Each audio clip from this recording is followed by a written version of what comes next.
Have you ever wondered how a political party that once held the presidency could vanish almost overnight? Today, we're diving into the fascinating story of the American Whig Party, a party that rose to prominence in the mid-19th century only to collapse in a spectacular fashion.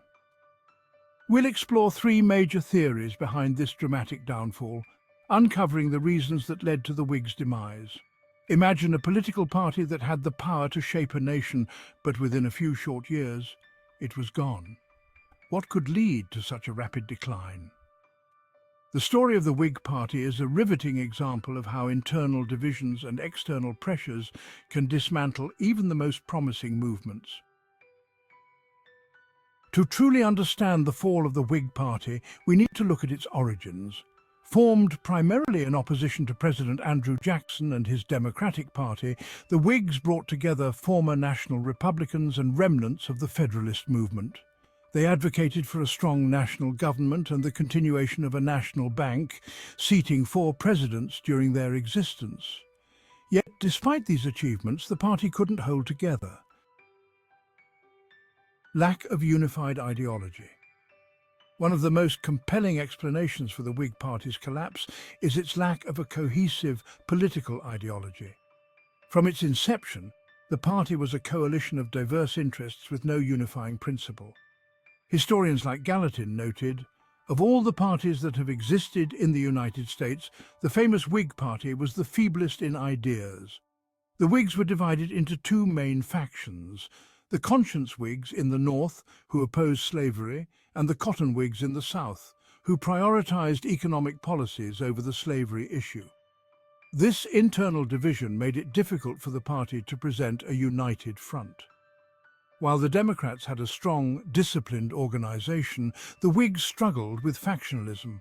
The party's inability to unite behind a single platform was evident during the 1836 presidential election, where their divided stance cost them the victory. Despite the divisions, the Whigs had some common ground in their economic policies. They supported the Second Bank of the United States, high tariffs and relief legislation to mitigate the effects of economic panics. However, this wasn't enough to overcome their internal conflicts. Zachary Taylor's nomination. Another significant factor in the Whigs' downfall was the nomination of General Zachary Taylor as their presidential candidate in 1848. The Whigs, known for their opposition to the Mexican-American War, chose Taylor, a hero of that very war. This decision was puzzling and divisive, especially since Taylor was a Southern slave owner with little political experience. Taylor's presidency further deepened the party's internal conflicts. His lack of loyalty to Whig principles and his inability to manage the party's factions led to increasing disillusionment among members. Prominent Whig Henry Clay lamented, "I fear that the Whig Party is dissolved, and that no longer are there Whig principles to excite zeal and stimulate exertion." Taylor's tenure was marked by a disregard for the Whig agenda.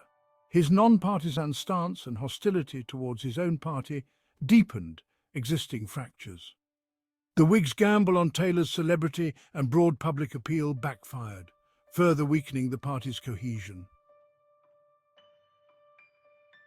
Expansion of slavery. The most widely accepted theory for the Whig Party's collapse centers on the contentious issue of slavery, especially in the new territories acquired during the Mexican-American War. President Millard Fillmore's endorsement of the Compromise of 1850, which aimed to ease tensions between free and slave states, backfired. Instead of uniting the country, it fractured the Whig Party, driving many Northern Whigs to the newly formed Republican Party. The North and South became increasingly polarized over slavery, making it impossible for the Whigs to maintain a broad national appeal. The party's previous strategy of downplaying slavery in favor of economic issues was no longer viable. The Republican Party, founded on anti-slavery principles, attracted many Northern Whigs.